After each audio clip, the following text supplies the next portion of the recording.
ਸਾਡੇ ਸੁਖਵਿੰਦਰ ਗਿੱਲ ਜੀ ਮਡੀਲਾ ਉਹਨਾਂ ਵੱਲੋਂ ਗੁਰਬਾਗ ਦੇ ਗੱਜਣਵਾਲੇ ਦੇ ਬਾਣੀਏ ਦੇ ਲਈ 10,000 ਰੁਪਇਆ ਲੱਖਾ ਸਾਡਾ ਵੱਡੀ ਮਿਹਨਤ ਕੀਤੀ ਹੈ। ਸਾਡੇ ਯਾਰ ਨੇ ਬਾਬਾ ਨਾਨਕ ਚੜ੍ਹਦੀ ਕਲਾ 'ਚ ਰੱਖੀਏ ਵਿਸ਼ੇਸ਼ ਤੌਰ ਤੇ ਪੈਸੇ ਲੈ ਕੇ ਪੁੱਜਿਆ। ਔਰ ਕੱਲ ਨੂੰ ਤਾਲਪੁਰ ਦਾ ਜਿਹੜਾ ਕਬੱਡੀ ਕੱਪ ਖੇਡਿਆ ਜਾਣਾ ਉਹ ਵੀ ਨੋਟ ਕਰਿਓ।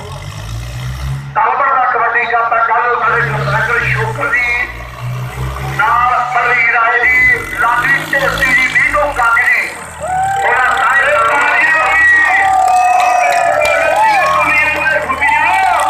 ਪੰਜਾਬ ਦੀਆਂ ਗੱਲਾਂ ਗੋਰੀਏ ਐਵੇਂ ਦਾ ਨਹੀਂ ਦੁਨੀਆ ਤੋਂ ਹੁੰਦੀਆਂ। ਇਹ ਪੰਜਾਬੀ ਮੇਰੇ ਵੀਰੋ ਬਹੁਤ ਨੂੰ ਮੁਕਾਬਲਾ ਕਰਦੇ ਆ। ਅੱਜ ਵੇਖਦੇ ਪੂਰੀ ਦੁਨੀਆ ਕਹਿੰਦੇ ਹਾਂ ਰੋਕ ਕੇ ਕਰਦੀ ਹੈ। ਉਦੋਂ ਮੇਰੇ ਪ੍ਰਸਿੱਧ ਮਾਤਰੂ ਦੋਵੇਂ ਜਿਨ੍ਹਾਂ ਦੇ ਬਹੁਤ ਵੱਡੇ ਯੋਗਦਾਨੀ ਸਾਰੇ ਕਬੱਡੀ ਕੱਪ ਦੇ ਨਾਲ ਰਿੰਕੂ ਵੀਰਾ ਕੈਨੇਡਾ ਕਿ ਜਦ ਕੈਨੇਡਾ ਪਹੁੰਚ ਗਿਆ ਔਰ ਗੱਡੀ 30 ਮੈਰ ਨੇ ਪਾਉਂਦੀ ਉਹ ਵੀ ਕੈਨੇਡਾ